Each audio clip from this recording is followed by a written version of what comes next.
My mother never congratulated me on any achievement while worshipping my unemployed brother. She regrets everything after he destroyed her party. My mother has spent 30 years pretending I don't exist while worshipping my younger brother Jake.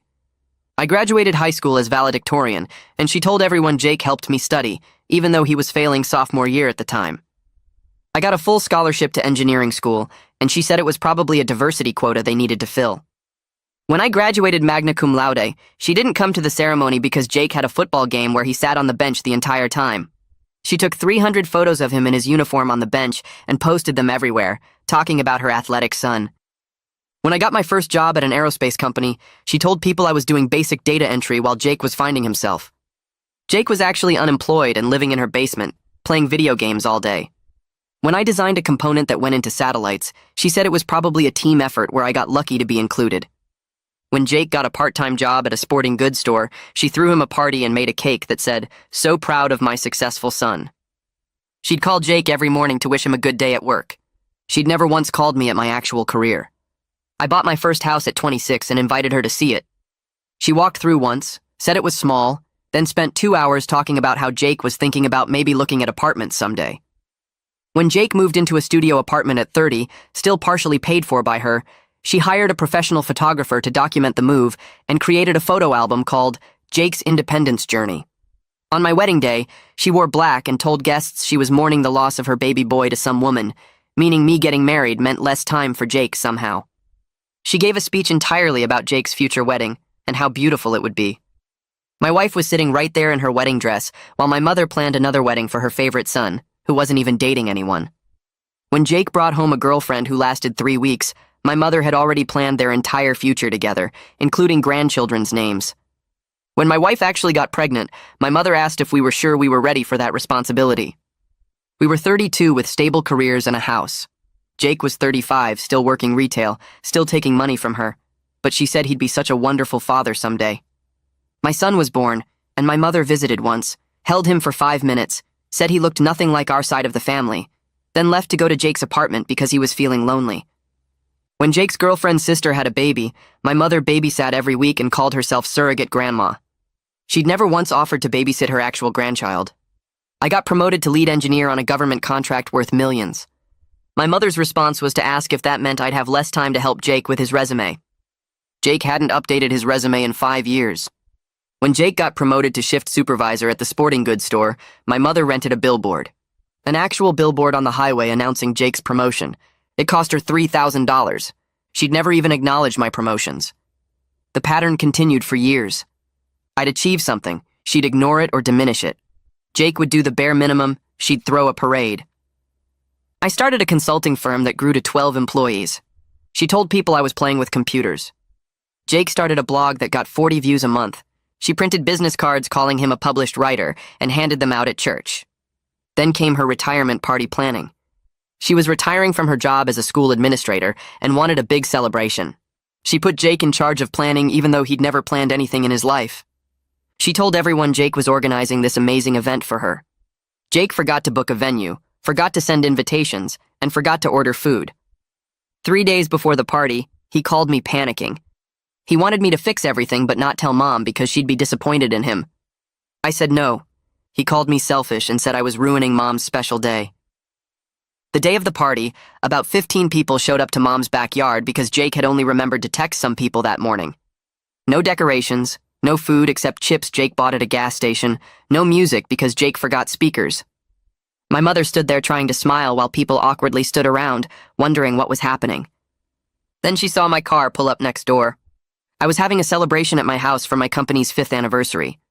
I'd rented tents, hired catering, had a DJ, invited 60 people, including all my employees and their families. My mother could see everything from her backyard. The smell of professional barbecue drifted over. The music was perfectly audible. The laughter and celebration were obvious. She walked over and demanded that I combine the parties to save her embarrassment. I said this was a corporate event that had been planned for months. She said I'd deliberately scheduled it to upstage her. I showed her the emails from 3 months ago, proving the date was set long before she'd announced her retirement. She asked why I hadn't told her. I said she'd never asked about my business because she was too busy promoting Jake's non-existent writing career. Jake came over and tried to grab food from my catering table, saying it was for Mom's party. I stepped between Jake and the catering table. This was my company event, not his backup plan. He reached around me anyway, trying to grab a plate. I told the catering staff not to serve anyone from next door. Jake's face went red. He said Mom's guests were hungry, and I was being selfish like always. The head caterer looked at me, waiting for direction. I repeated that this was a private corporate event. Jake started yelling about how I always thought I was better than him. His voice carried across both yards. People from my party turned to look. People from Mom's sad gathering in her backyard stopped their awkward standing around to watch. My wife appeared next to me. She told Jake calmly that he needed to leave our property. 3 of my employees moved closer, not threatening, but clearly backing me up. Jake looked around at them and his voice got louder. He said I'd always looked down on him, always had to show off how successful I was. I pointed out that he literally came over here to steal food because he forgot to order any for the party he was supposed to plan. Mom came storming across from her yard. She demanded to know why I was making a scene and embarrassing her in front of everyone. I stayed calm. I told her she was the one making a scene at someone else's event. Her party failed because Jake had weeks to plan it and forgot everything. She ignored that completely. She said I should have offered to help Jake since I was so good at planning things. The irony didn't even register on her face. She just admitted I was good at something while accusing me of not helping enough. My wife pulled out her phone and started recording. Mom kept going, listing all the ways I'd failed to support Jake over the years. How I never helped him with his resume. How I never was invited him to company events.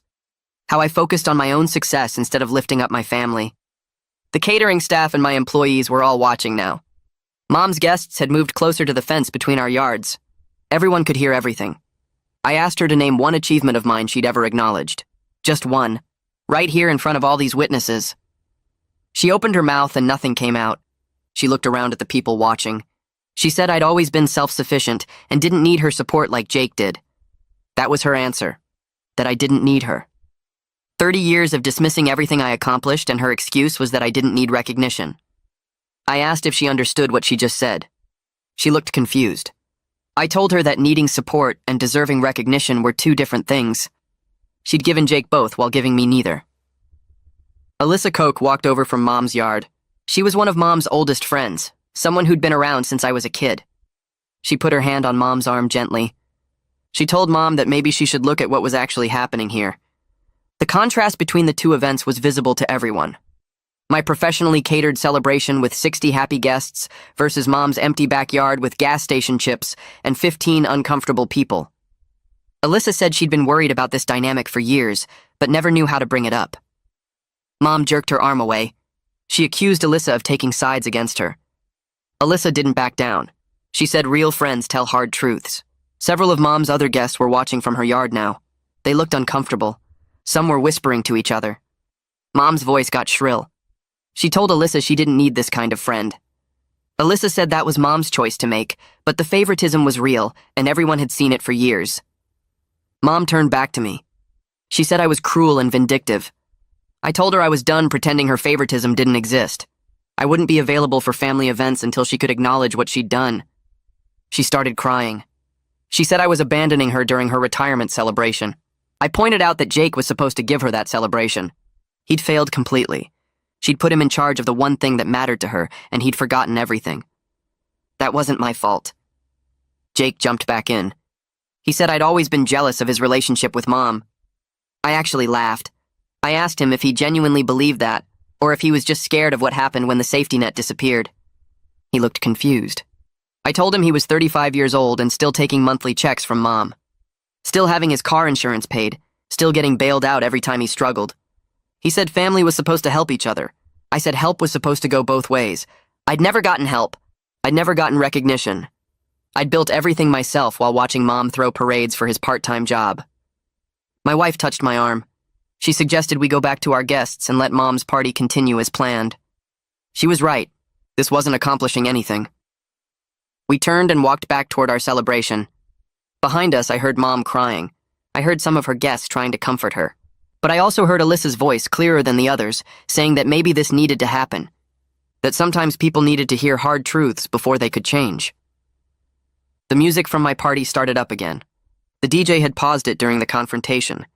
Now the sound of celebration filled the air again, drifting over to Mom's quiet, failed gathering next door. The party kept going behind me. I heard the DJ start the music back up. People laughed and talked like nothing happened. My employees and their families went back to eating and celebrating. But I couldn't shake what just happened. I stood near the catering table watching Mom's yard next door. Her guests were leaving. Most of them looked uncomfortable. They hugged her quickly and walked to their cars. Jake stood by himself near the gas station chip bags. He kept looking over at my party. Mom sat in a lawn chair with her face in her hands. Alyssa sat next to her talking quietly. I felt someone touch my shoulder. Evan stood there holding 2 bottles of water. He handed me one. We walked away from the crowd toward the side of my house where it was quieter. He didn't say anything at first, just stood there looking at Mom's empty yard. Then he told me he was proud of how I handled everything. I started to brush it off, but he stopped me. He said setting boundaries with family was one of the hardest things anyone could do. Most people spent their whole lives avoiding it because confrontation felt worse than the pain of being dismissed. He told me his dad cut off his own brother for 10 years over something similar. His uncle always borrowed money and never paid it back. Always had excuses, always made his dad feel guilty for not helping more. Finally, his dad said no more. The family called him selfish, said he was abandoning his brother. But his dad held firm, and eventually his uncle had to figure things out on his own. They reconnected years later, and the relationship was better because it had real boundaries. I asked if his uncle ever apologized. Evan shook his head. He said some people never apologize, but they do change their behavior when they realize the old patterns don't work anymore. We walked back to the party. My wife found me near the tent. She squeezed my hand and asked if I was okay. I nodded. The party went until almost 8. People thanked me for hosting. My employees talked about how much the company had grown, how proud they were to work there. Several of them mentioned they'd seen what happened with Mom. They didn't bring it up directly, but I could tell they understood. After everyone left, the catering staff cleaned up. The DJ packed his equipment. My wife and I sat in our backyard in the same chairs where we'd planned this party 3 months ago. The tents were still up. String lights hung between the poles. It looked pretty in the evening light. My wife said she needed to tell me something. She'd watched Mom dismiss me for 8 years, since before we got married. She'd seen it at family dinners and holidays and birthday parties. She'd watched me try to get Mom's attention with my achievements and watched Mom change the subject to Jake. She'd listened to me make excuses for it, saying Mom was just worried about Jake, saying it didn't bother me that much. But she could see it did bother me. She could see the hurt every time Mom ignored something important I'd done. She said she was relieved I finally said something directly instead of just absorbing it. I told her I didn't know if it would change anything. She said maybe it wouldn't. But at least I'd stopped pretending it was okay. At least I'd named what was happening out loud where other people could hear it. That mattered even if Mom never acknowledged it. We sat there until it got dark. Neither of us mentioned going over to check on Mom. The next morning I woke up to my phone buzzing constantly. 17 text messages. I opened them while still in bed. My wife was in the shower. Most of the messages were from Mom's side of the family. Cousins I barely talked to, Mom's friends from church, all asking what was wrong with me. Why would I embarrass Mom like that on her retirement day? Why would I be so cruel when she'd done so much for me and Jake? One cousin said I should be ashamed. Another said I always thought I was better than everyone. Mom's friend from book club said she was praying for me to find kindness in my heart. I deleted those messages. Then I saw one from Jacqueline, Mom's younger sister. The message said it was about time someone called this out. She asked if I wanted to talk. I texted back yes. She called an hour later. I was in my home office. My wife brought me coffee and closed the door to give me privacy. Jacqueline started by saying she should have said something years ago. She'd watched the favoritism my entire life. She remembered my high school graduation. Mom spent the whole ceremony talking about Jake's upcoming freshman year, about how excited she was for him to start high school, about how she hoped he'd do better than his sophomore slump. Jacqueline sat next to her trying to redirect the conversation to me, to my valedictorian speech. But Mom kept going back to Jake. When I walked across the stage, Mom was looking at her phone. Jacqueline saw it. Mom was texting Jake about what time to pick him up from his friend's house. I didn't remember that detail. I'd blocked out most of that day. Jacqueline said there were dozens of examples like that. My college graduation where Mom left early because Jake had a dentist appointment. My wedding where Mom cried through the whole ceremony but not happy tears. She told Jacqueline she was losing her baby boy. Jacqueline asked which son she meant. Mom said Jake, of course, that he'd be so lonely without his brother around as much. I asked Jacqueline why she never said anything. There was a long pause. Then she admitted Mom got defensive when confronted. Would cut people off completely if they pushed too hard. Jacqueline had tried once years ago to point out the difference in how Mom treated us. Mom didn't talk to her for 6 months, so Jacqueline learned to just avoid the topic. She felt guilty about it, but she didn't want to lose her relationship with her sister. I told her I understood. It wasn't her responsibility to fix Mom's behavior. She thanked me for saying that. Then she said the whole family had enabled this by staying quiet, by pretending not to notice, by making excuses for Mom. She said she was done with that. If Mom asked, Jacqueline would tell her the truth about what she'd observed. 3 days passed. Mom didn't call or text. Jake didn't either. I focused on work. We had a project deadline coming up. But Wednesday afternoon, my phone rang. Jake's name on the screen. I almost didn't answer. Then I did. He asked if I could lend him money. Just for this month. Maybe next month, too. Mom was too upset to help him right now, and his rent was due. I sat there stunned. I asked if he seriously thought I'd give him money after everything that happened. He sounded confused. He said family helps family. That's what family does. Mom always said I was good with money, that I knew how to manage finances. So obviously I could help him out. I realized he was completely serious. He genuinely didn't understand why I was angry. He was so deep in the dysfunction that he couldn't see how one-sided this was, how transactional. I'd never asked him for anything, never gotten anything from Mom, but he expected me to just hand over money because that's what he was used to. People giving him things without question. I told him no. He said he didn't understand why I was being like this, that Mom always said we were supposed to help each other. I hung up without responding. My wife found me sitting on the couch staring at my phone. She asked what happened, and I told her about Jake's call. She shook her head and said she wasn't surprised, that he'd been trained his whole life to expect things from me while giving nothing back. 3 days later, my phone rang again. Mom's name on the screen. I almost let it go to voicemail, but something made me answer. She started talking immediately about how she'd been thinking about everything, how she wanted to explain her side. I stopped her and asked if she was calling to apologize or just to make me feel guilty. There was silence. Then she said she didn't know what I wanted her to apologize for, that she'd always loved both her children equally. The words hit me like a slap. I actually had to put the phone down for a moment and just breathe. My wife looked at me concerned, but I held up a hand. I picked the phone back up and told Mom that love and attention are not the same thing, that I could list hundreds of examples of her dismissing my achievements while celebrating Jake's mediocrity. She made a sound like she was about to cry, said I was being dramatic, that I was remembering things wrong because I was upset. My wife stood up and held out her hand for the phone. I gave it to her. She told Mom that she'd witnessed this treatment firsthand for 8 years. That gaslighting me about my own memories was exactly the problem. Mom's voice got sharp. She said she couldn't believe my wife would speak to her that way. My wife started to respond, but the line went dead. Mom had hung up. 2 weeks passed. No calls, no texts, nothing. I threw myself into work and tried not to think about it. Then Jacqueline called. She said Mom was telling everyone I'd turned my wife against the family, that I was poisoning my marriage with lies about favoritism. Jacqueline's voice was firm when she told me not to worry, that she was correcting that story whenever she heard it, explaining what actually happened at the party, what she'd witnessed over the years. I thanked her and she said she should have spoken up sooner, that staying silent had made her part of the problem.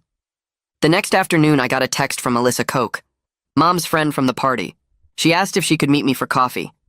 I agreed mostly out of curiosity. We met at a place downtown 2 days later. She ordered a latte and I got black coffee.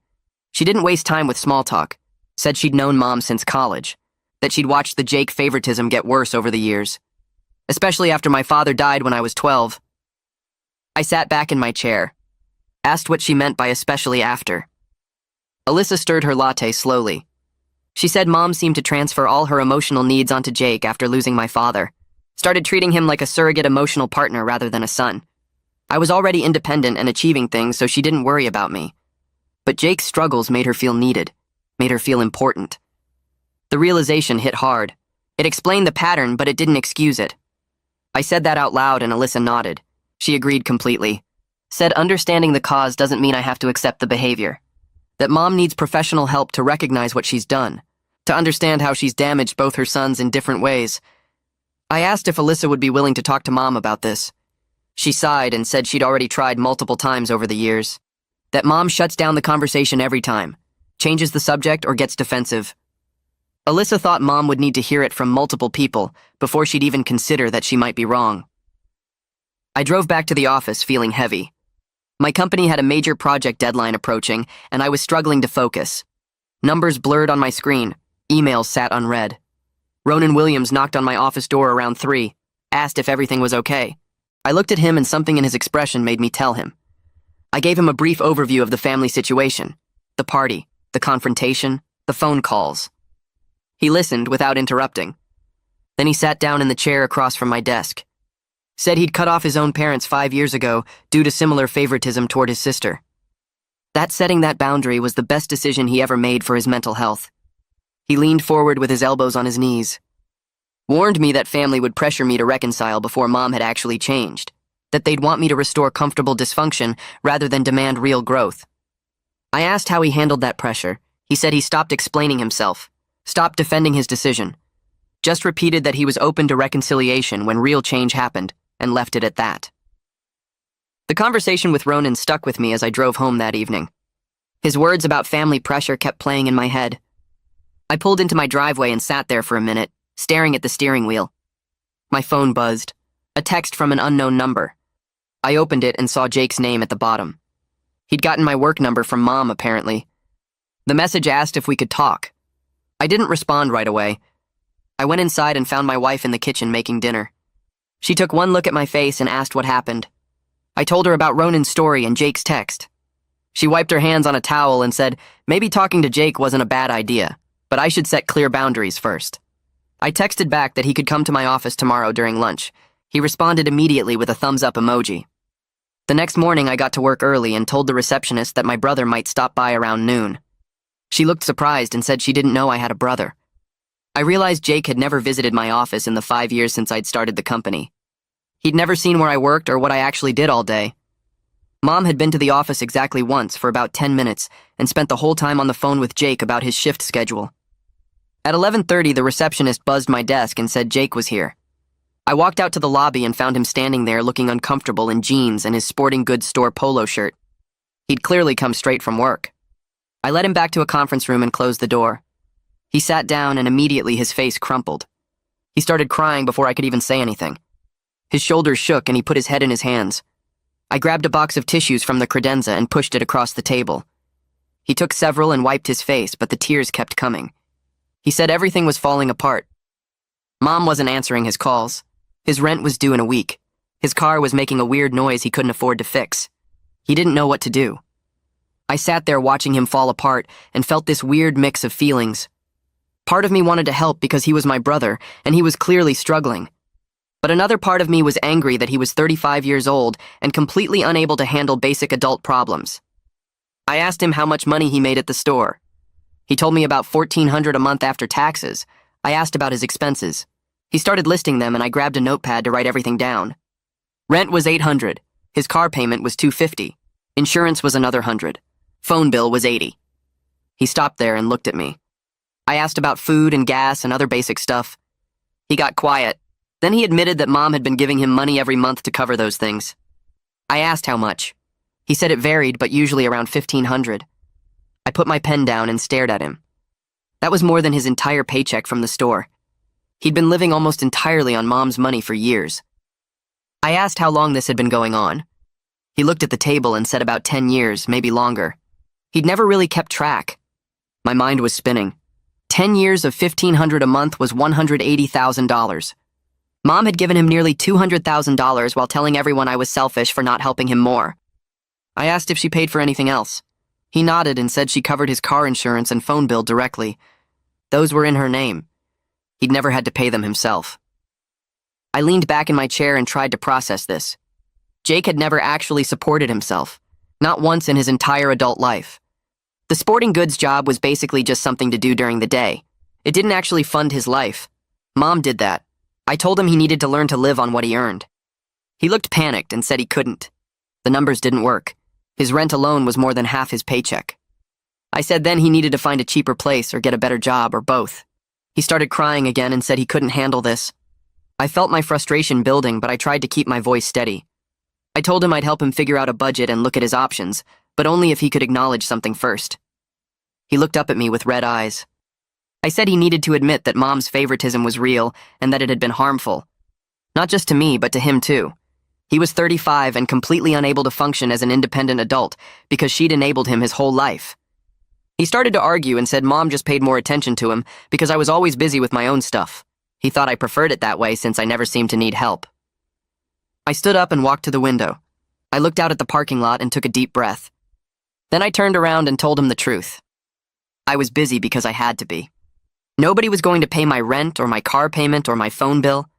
I had to build a career and a life completely on my own because there was no safety net for me.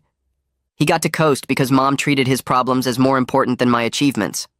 She threw him parties for getting a part-time job while ignoring my engineering degree. She rented a billboard for his shift supervisor promotion while never acknowledging my government contracts. I asked him if he'd ever once thought about why that might hurt me. He looked genuinely troubled, like this framing had never occurred to him before. He said he just thought I didn't care about that stuff because I was so focused on my career. I sat back down and pulled my chair closer to the table. I told him that I cared deeply. Every time Mom dismissed something I'd worked hard for, it hurt. Every time she celebrated his bare minimum effort while ignoring my actual success, it made me feel invisible. He was quiet for a long time. Then he said he was sorry. He'd never thought about it from my perspective. He'd just been focused on his own struggles and grateful that Mom was there to help. I nodded and said I understood that, but it didn't change the fact that the dynamic was messed up. We spent the next 2 hours going through his finances in detail. I had him pull up his bank statements on his phone. We looked at every expense and every deposit. The pattern was clear. Mom's transfers came in like clockwork on the first of every month. $1,500, sometimes more if he'd mentioned needing something specific. His paychecks from the store barely registered compared to her support. I showed him what his actual income was versus his expenses. The gap was obvious. He couldn't afford his current lifestyle on his own, not even close. I suggested he start by finding a roommate to split rent. He could probably cut his housing cost in half. He looked horrified at the idea of having a roommate at 35, but I pointed out that lots of people his age had roommates. It wasn't shameful, it was practical. He asked what else he could do. I said he needed to look for better paying work. Retail management positions at bigger stores paid more, or he could look into completely different fields. He had a college degree he'd never really used. He'd studied communications and then just never applied it to anything. He said he'd tried looking for other jobs before, but nothing ever worked out. I asked how hard he'd actually tried. He admitted he'd sent out a few resumes years ago, but gave up when he didn't hear back immediately. I told him job hunting took persistence. You had to apply to dozens of places and follow up and keep trying. He'd given up after like 5 applications. We talked about his car payment next. I asked why he was paying $250 a month. He said Mom had helped him buy the car 2 years ago and that was the payment. I asked what kind of car. He said a new SUV. I put my head in my hands. He was driving a brand new SUV while working part-time retail and living off Mom's money. It was absurd. I told him he needed to sell the SUV and buy something used that he owned outright. The car payment was killing his budget. He protested that he needed reliable transportation for work. I said a 10-year-old sedan was plenty reliable and wouldn't cost him $250 a month plus insurance. By the end of our 2 hours, I'd sketched out a realistic budget for him. Cheaper apartment with a roommate, used car with no payment, basic phone plan instead of unlimited everything. He could actually live on his store income if he made these changes. But he looked terrified. He kept saying he didn't know if he could do it. I told him he didn't have a choice. Mom wasn't going to keep funding him forever, especially not after what happened at the party. He needed to figure out how to be independent before the money stopped completely. He asked if I thought Mom would really cut him off. I said I didn't know, but he couldn't count on her support anymore. She was retired now. She had her own expenses. He needed to plan for supporting himself. He left my office looking shell-shocked. I watched him walk to his SUV in the parking lot and drive away. I felt drained. The next few weeks were quiet. Jake didn't call or text. Mom didn't reach out either. I focused on work and tried not to think about the family mess. Then 3 weeks after the party, my phone rang during a project meeting. It was Mom. I stepped out of the conference room to take the call. She sounded off. Her voice was tight and strained. She said she'd been having chest pains and needed someone to take her to the doctor. My first thought was to ask where Jake was. She went quiet for a second. Then she admitted she hadn't told him. She said he got too worried about medical stuff and she didn't want to stress him out. I felt anger flash through me. Even in a health crisis, she was protecting Jake from stress while expecting me to handle the actual problem. I told her she needed to call Jake first. If he couldn't help, then I'd consider it, but I wasn't going to keep being the reliable backup she never acknowledged. She was stunned. She started crying and said she never realized I felt this way. I reminded her that I'd literally told her this at the party 2 weeks ago, and she'd called me dramatic. Her sudden realization felt awfully convenient given that she needed something from me right now. She kept crying and saying she was scared and didn't know what to do. I felt my resolve weakening, but I held firm. I told her to call Jake and tell him what was happening. She said okay in this small voice and hung up. I stood in the hallway staring at my phone. My wife called 5 minutes later. Mom had called her. I could hear Mom crying in the background. My wife said we should take her to the doctor because it was a health issue and that was the right thing to do, but she made it clear this didn't mean the larger problems were resolved. I heard my wife tell Mom this directly. Mom agreed, sounding small and scared in a way I'd never heard before. I drove Mom to the medical center with my wife in the back seat. The building was gray concrete with those big glass doors that always felt too heavy. Mom walked slowly through the parking lot, one hand pressed against her chest like she was holding something in place. The receptionist checked her in, and we sat in the waiting room with its mint green walls and magazines nobody ever read. Mom kept her purse clutched in her lap and stared at the fish tank in the corner. After 20 minutes, a nurse called her name, and we followed her down a hallway that smelled like antiseptic and floor polish. The exam room was small with a paper-covered table and posters about heart health on the walls. The doctor came in 15 minutes later, a woman in her 50s with reading glasses on a chain. She reviewed the test results on her computer screen and told Mom the chest pains were anxiety-related, not cardiac. Mom's shoulders dropped with relief. The doctor asked about recent stress in her life, and Mom immediately started talking about her retirement party. She described how she'd been looking forward to this celebration for months, and how her oldest son had scheduled a competing event right next door on the same day. She said I'd rented tents and hired catering and invited dozens of people, all to deliberately upstage her special moment. She said the stress of being humiliated in front of her friends and neighbors had been overwhelming. The doctor nodded and took notes while Mom painted this picture of me as some vindictive son who'd plotted to ruin her retirement. I sat there listening to her rewrite what actually happened and felt my jaw tighten. When Mom paused for breath, I spoke up and corrected the story. I explained that my company event had been planned 3 months in advance with dated emails to prove it. I told the doctor about Jake forgetting to book a venue or order food or send invitations. I mentioned the 30 years of favoritism where Mom celebrated Jake's retail job with a highway billboard but never acknowledged my government contracts. I described how she'd called Jake every morning about his part-time work but never once called me about my actual career. Mom's face went red and she stared at her hands while I laid out the pattern for the doctor. The doctor stopped writing and looked between us with this knowing expression. She said family dynamics often showed up as physical symptoms and that unresolved stress could definitely cause chest pain. Mom tried to interrupt, but the doctor kept talking.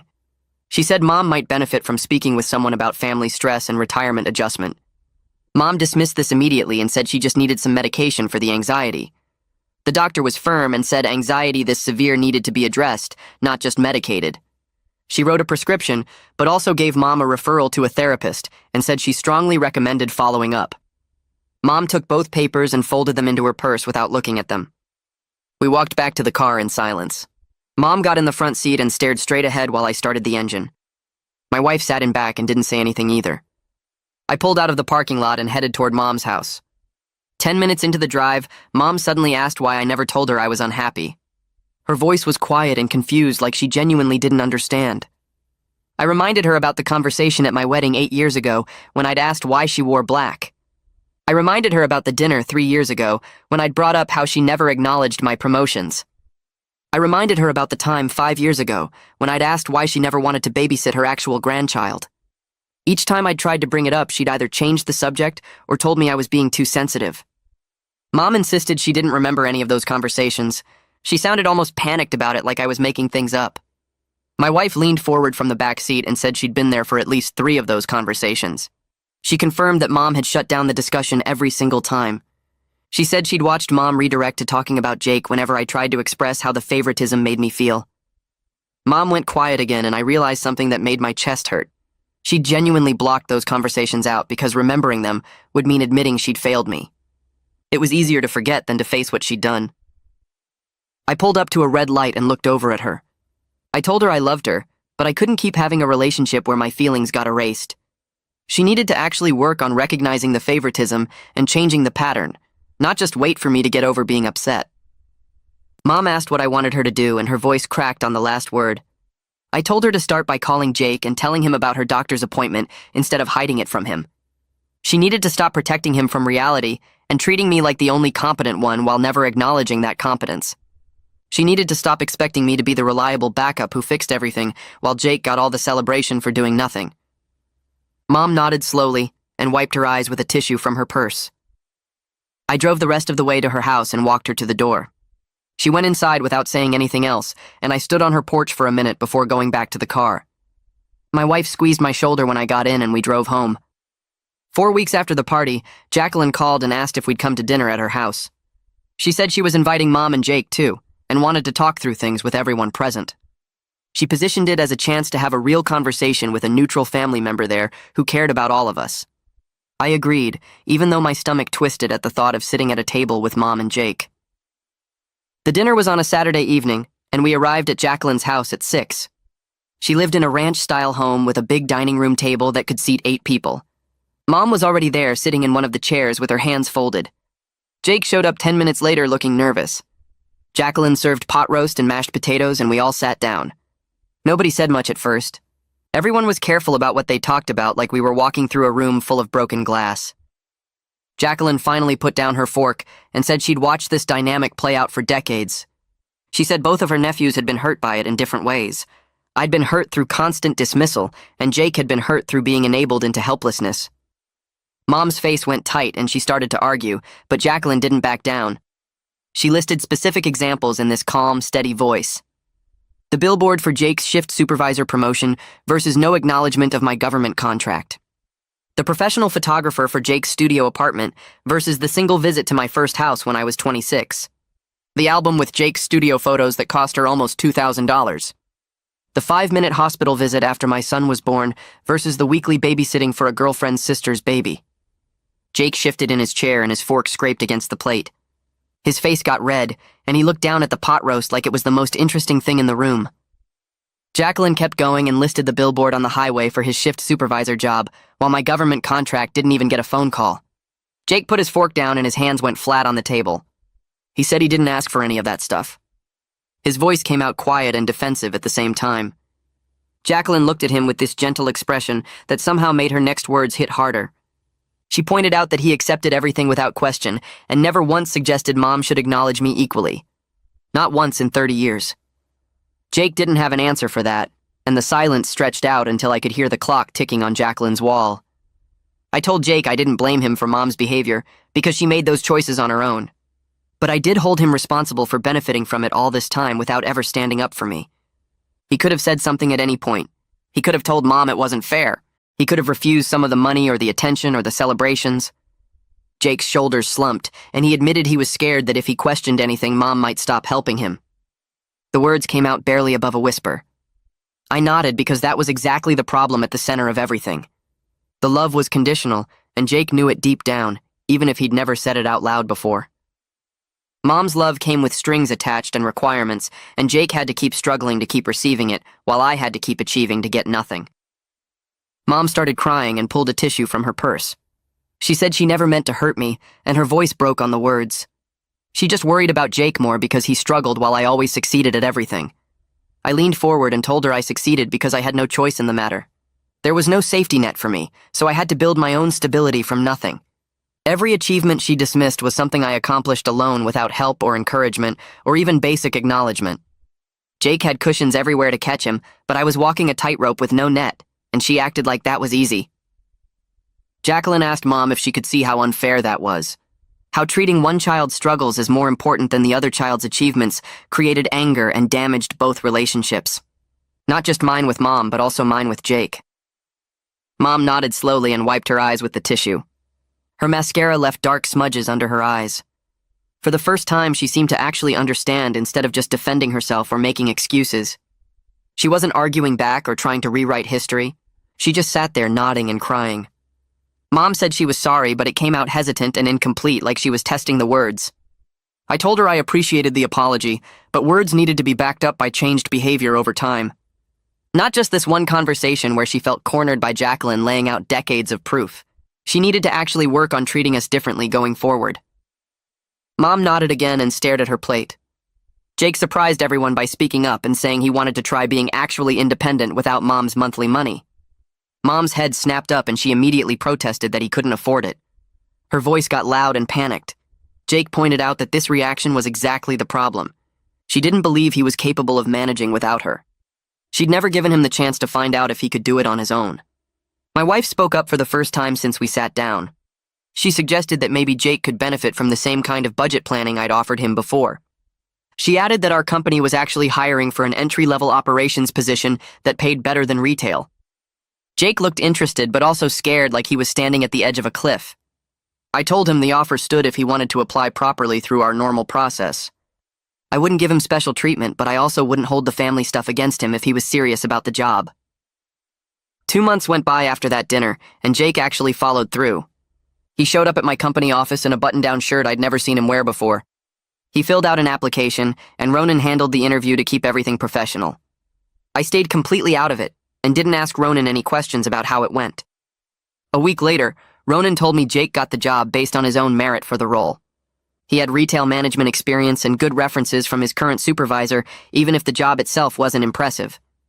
I called Jake that evening and told him he got the position, but that he'd be held to the same standards as any employee. No special treatment, and no safety net. He thanked me 3 times in a row and his voice shook. Mom called less frequently after that, but when she did call, she asked about my work projects. She wanted to know about the satellite component design I was leading and actually listened to the answers without changing the subject to Jake. It was awkward and clearly took effort for her. She'd pause like she was reminding herself to stay focused on what I was saying, but it was more attention than she'd paid to my career in 30 years, so I tried to appreciate the attempt. Jake struggled during his first month at the company. He showed up late twice in the first week, and Ronan had to have a serious conversation with him about professional expectations. Jake wasn't used to the structure or the accountability. At the sporting goods store, he could get away with things because Mom would call his manager if there were problems. Here, nobody cared about his excuses. Ronan mentored him patiently, though, and explained exactly what was expected and why it mattered. I watched from a distance as my brother experienced real consequences for the first time. He started carrying himself differently after a few weeks. His shoulders were back and he looked people in the eye during meetings. He asked questions when he didn't understand something instead of pretending he knew. The scared look faded and got replaced by something that looked like actual confidence instead of the fake version Mom had been building for him with her constant praise for nothing. 3 months passed and I got an invitation to my son's 4th birthday party that I'd organized weeks before. My wife handled most of the planning while I managed a project deadline at work. We set up the backyard with decorations and a bounce house and ordered a cake shaped like a dinosaur because that's what he was obsessed with lately. I invited the usual people, including extended family, and sent Mom an invitation not really expecting her to show up based on past history. The party started at 2 in the afternoon, and guests arrived with presents and kids ran around screaming in that way that makes parents tired just watching. Mom's car pulled into the driveway at 2:15, and I watched through the kitchen window as she got out carrying a wrapped box that actually looked like she'd put thought into it instead of grabbing something random at a store. She walked into the backyard, and my son ran up to her yelling about the bounce house, and she knelt down to his level and listened to him explain the entire plot of some dinosaur movie he'd watched 17 times. My wife squeezed my hand as we stood there watching Mom actually engage with our kid instead of doing her usual 5-minute appearance before leaving to check on Jake. She stayed for the whole party and helped serve cake and sang happy birthday and took photos with her grandson that she actually seemed present for instead of distracted. When she left 3 hours later, she hugged me and said she'd had a wonderful time and thanked us for including her. Alyssa showed up at my office 2 days later without calling first. My receptionist looked confused but sent her back to my office, and Alyssa sat down across from my desk, looking like she needed to tell me something important. She said Mom had been seeing a therapist for the past 6 weeks and had been talking about family patterns and the favoritism and how she damaged her relationship with me over decades. Alyssa had encouraged this after the doctor's visit when Mom's anxiety got diagnosed and the doctor suggested therapy. Mom hadn't mentioned any of this to me directly, but Alyssa thought I should know that the changes I'd been seeing weren't just temporary guilt, but actual work Mom was doing to understand her behavior. Alyssa said the therapist was helping Mom see how she'd used Jake to fill the emotional hole left by Dad's death, and how that had hurt both of her sons in different ways. I thanked Alyssa for telling me, and for being the kind of friend who pushed Mom toward help, instead of just enabling the dysfunction like everyone else had done for years. Jake called me on a Thursday evening sounding excited in a way I'd never heard from him before. He'd just gotten his first full paycheck from my company, and after he paid his rent and utilities and groceries and gas, he actually had money left over without needing Mom's monthly supplement. He kept saying he couldn't believe he'd done it, and his voice shook a little like he might cry. He admitted it was scary being actually independent for the first time at 35. But it also felt good in a way the retail job never had because he was building towards something real instead of just collecting a paycheck while Mom covered the difference. He said Ronan had been teaching him about professional development and career planning, and he'd never realized work could be something you got better at instead of just something you showed up for. I told him I was proud of him and meant it because watching him struggle through real accountability and come out the other side was worth more than any easy success Mom had tried to manufacture for him with her constant praise for nothing. 5 months after the retirement party disaster, my family gathered at Mom's house for a casual dinner that felt different from the start. Mom asked me about a new contract my company had just landed with an aerospace manufacturer and actually listened to my explanation of what the project involved instead of changing the subject to Jake after 30 seconds. Jake talked about a logistics project he was managing at work and the challenges he'd faced coordinating between departments, and Mom asked him follow-up questions that showed she understood he was doing real work. My wife and I exchanged looks across the table that said we were both feeling the same cautious hope about this shift in family dynamic.